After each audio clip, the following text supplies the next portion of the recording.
परदेश बड़े फोन रोज होता कि जल्दी घरे आ जाए। देखी खाटी पूर्वी के ठाट बाकी एकरा के सिंगार में बना दिहल तनी भर बदल दोगन में ना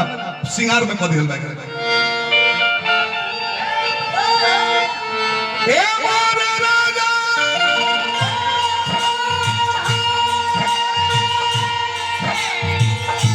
चैता में आजा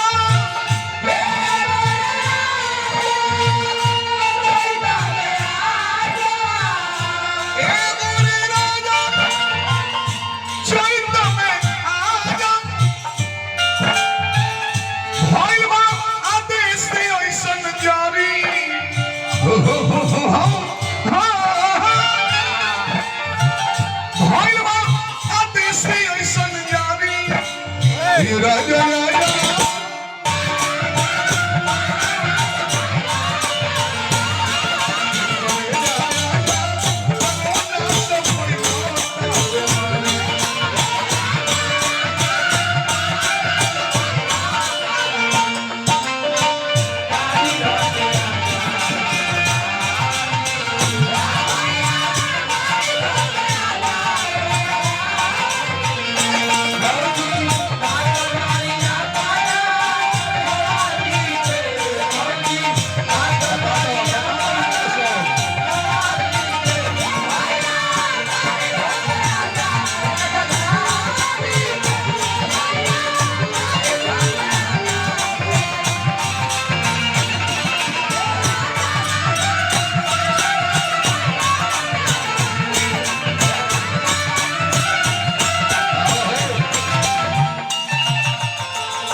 महेंद्र यादव जी प्यास नहीं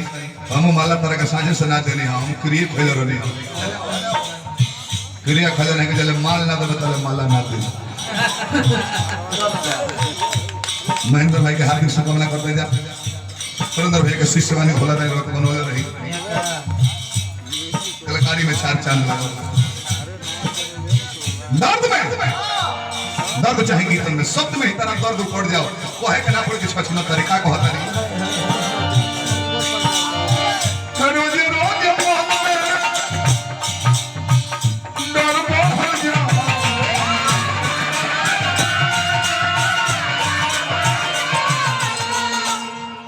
बनाओ जला किया बनाना डर डर डर अरे जा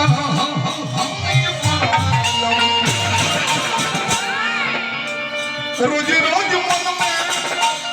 डर बढ़ जा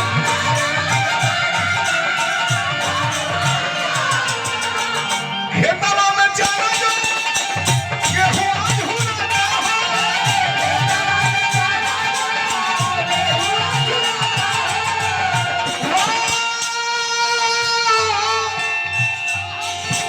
परदेसी परदेसिया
गीत आलियो दर्दीला गीत होई जकरा हार्ट के बीमारी बा जगजीत सिंह का गजल 11 बजे से 1 बजे रात में सुनी, ईयरफोन लगा के 1 पॉइंट पर 1 महीना सुनला के बाद जगजीत सिंह के पंकज दास के जन्नी और बा बहुत गिरा जगी सीना कोने भाव और तोले तो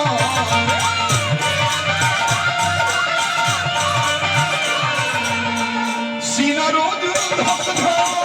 और तोले तो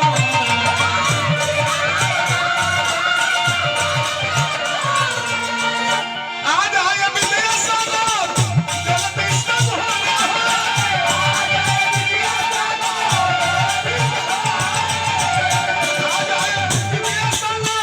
जल्दी से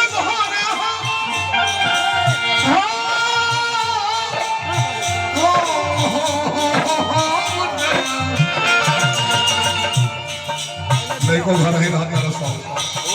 रहता 24 घंटा लोग ही रहता लड़को रहता से समझते स्कूलों को नहीं पढ़े